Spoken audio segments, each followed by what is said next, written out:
Marcus Washington pressed his weathered mop against the sterile hospital floor, watching the clock strike 11:30 at night. Most of the staff had gone home hours ago, but he remained, as he always did, making sure every corner of the pediatric ward gleamed with a cleanliness that reflected the dignity he believed every patient deserved. The fluorescent lights hummed their familiar tune above him, and his knees ached with the kind of pain that comes from 30 years of honest work, but he wouldn't leave until his rounds were complete. What he didn't know was that tonight would shatter everything he thought he understood about his small, invisible life. The sound reached him first, a quiet sobbing that seemed to seep through the walls themselves. Marcus paused, his mop handle gripped between calloused hands, listening. It was coming from room 307, a private room at the end of the corridor that had been occupied for the past 3 weeks by an elderly woman named Mrs. Eleanor Chen. The nurses whispered about her during their breaks. No visitors, no family, just an old woman with a failing heart, waiting alone in a hospital bed for whatever came next. Marcus had seen her through the doorway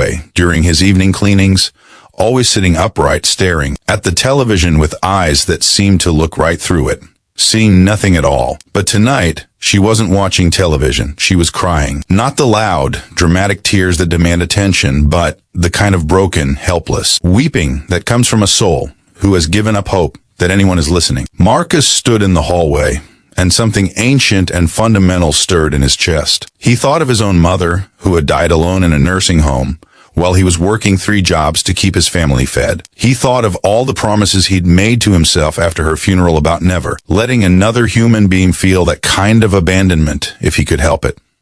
He knocked softly on the door frame, though it was already open. Mrs. Chen looked up, startled, her face wet with tears. She was a small woman, made smaller by illness and loneliness. Her silver hair spread across the pillow like spider silk. When she saw it was just the janitor, her expression flickered between embarrassment and something that might have been relief. If you believe that kindness still matters in this world, that one person's compassion can change everything, then please take a moment to like this video, leave a comment about a time someone showed you unexpected kindness, and subscribe to our channel. Your support helps us share more stories that remind us of our shared humanity. Now let's continue. Marcus stepped inside without asking permission, dragging his cleaning cart behind him. He'd learned long ago that asking people if they needed help often gave them an excuse to say no. Better to simply be there, to offer presence instead of question. He began wiping down the windowsill with slow, deliberate movements, giving her time to compose herself or keep crying whatever she needed. Mrs. Chen watched him for a long moment, then spoke in a voice roughened by tears and age. She told him she had been awake for 3 nights straight, terrified of closing her eyes because she was convinced she would die in her sleep, and no one would know or care until the morning shift discovered her cold body. She told him about her daughter who lived somewhere in California and hadn't returned her calls in 7 months. She told him about her husband, dead 15 years, and how she still reached for him in the night. She told him about a life that had somehow shrunk from a grand adventure into this single room, this single bed, this overwhelming loneliness that felt like drowning in slow motion. Marcus listened. He didn't offer platitudes or false comfort. He simply listened with the kind of attention that most people reserve for the most important moments of their lives, giving this forgotten woman the gift of being truly seen. When she finished speaking, her words trailing off into exhausted silence, he pulled up the visitor's chair and sat down beside her bed. He told her about his own life, about growing up poor in South Detroit, about his wife Sarah, who had stuck with him through decades of struggle, about his 3 children who had all graduated college and made something of themselves. He told her about the small joys he found in his work, how he took pride in creating clean, safe spaces for people during their most vulnerable moments. They talked through the night, 2 souls from completely different worlds discovering their shared humanity in a hospital room that smelled of antiseptic and sadness. Marcus told her jokes that made her laugh, a sound like rusty bells that probably hadn't rung in weeks. He showed her pictures on his ancient flip phone of his grandchildren, and she told him stories about the places she'd traveled when she was young, and the world seemed full of infinite possibility. Around 3 in the morning,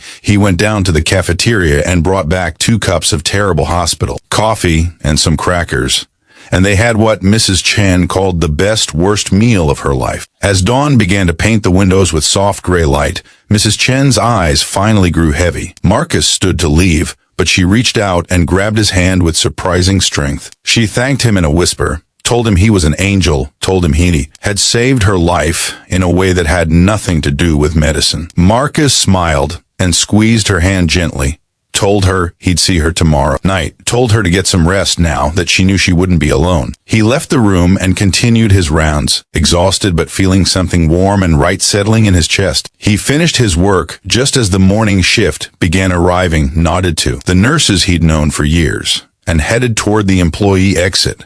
His body ached in places he'd forgotten existed, and he wanted nothing more than to go home, kiss his sleeping wife, and collapse into bed. But when he pushed through the hospital's front doors, he stopped, so suddenly that his cleaning supplies clattered against his cart. Parked directly in front of the entrance, impossible to miss and equally impossible to understand, was a gleaming black limousine. The kind of vehicle that belonged to corporate executives and politicians, so out of place in this working-class neighborhood that several early morning visitors had stopped to stare at it. A driver in a perfect suit stood beside the rear door, and when he saw Marcus emerge, he straightened and walked directly toward him. Marcus looked around, certain there must be some mistake, but the driver stopped right in front of him and spoke his name, Marcus Washington. The driver opened the rear door and gestured for him to enter. Marcus stood frozen, his mind racing through possibilities.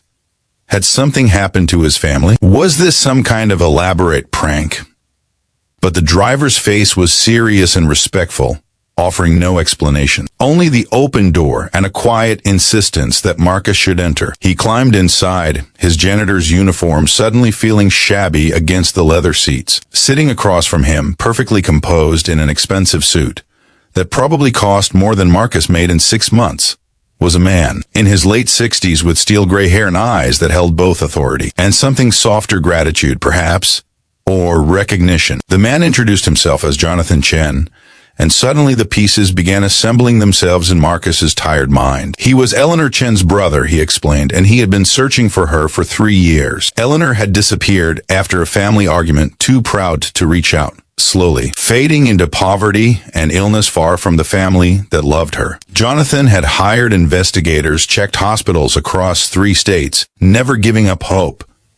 Last night, Eleanor had finally used the phone in her room to call him. After 3 years of silence, prompted by a conversation with a janitor who had reminded her the connection was worth more than pride, she had reached out. Jonathan's voice broke slightly as he explained that he'd arrived at the hospital within hours, that he'd sat with his sister until she fell into the first peaceful sleep she'd had in weeks, that the doctors were cautiously optimistic about her treatment now that she had family support and a reason to fight. He told Marcus that Eleanor had talked about nothing but the kind janitor who had stayed with her through the darkest night of her life, who had treated her not as a burden or a charity case, but as a fellow human being deserving of dignity and companionship. Marcus tried to protest, to explain that he had only done what anyone should do, but Jonathan raised a hand to stop him. He explained that he was the founder and CEO of a major pharmaceutical company, that he understood the healthcare system from the inside, and that he had witnessed countless acts of cruelty and indifference disguised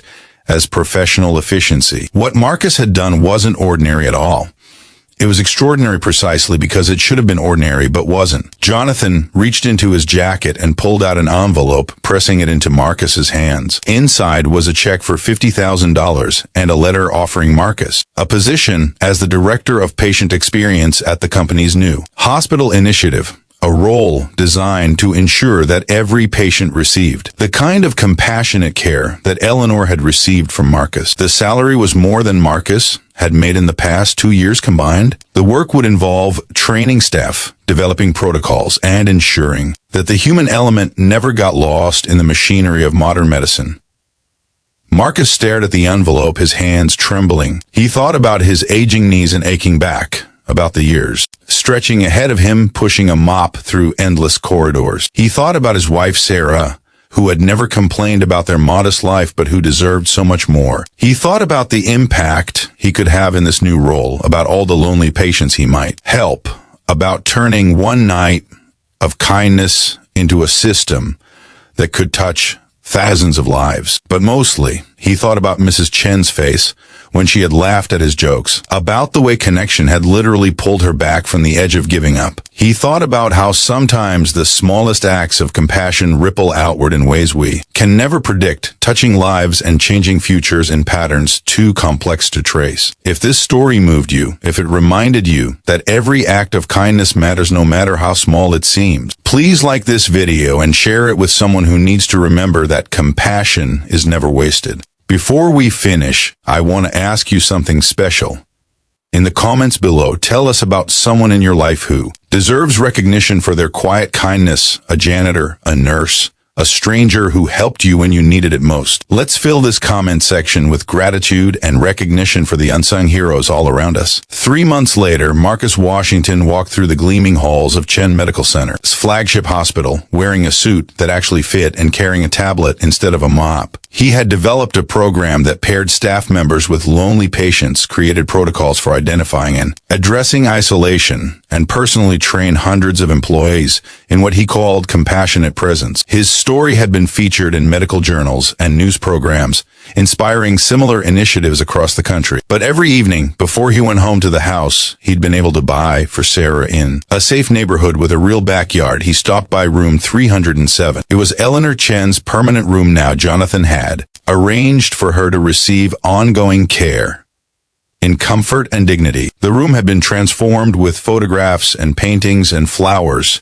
and almost every evening, Eleanor had visitors. Her daughter had reconciled with her. Her brother came by daily. She had made friends among the other long-term patients. But she always saved her brightest smile for Marcus, the janitor who had seen her when she was invisible, who had stayed when he could have left, who had reminded her that she mattered. And Marcus always stayed for a few minutes, not as the director of patient experience, but simply as Marcus, the man who understood that sometimes the most important work we do in life has nothing to do with titles or paychecks or recognition. Sometimes, late at night, when the hospital was quiet, Marcus still picked up a mop, cleaned a floor or two, just to remember where he came from and why he did what he did. Because the truth he had learned in that room on that long ago night was simple and profound. We are all just people. And the kindness we show each other in our darkest moments is the only thing that truly matters in the end. Every soul deserves to be seen, to be heard, to know they are not alone. And sometimes all it takes is one person willing to stay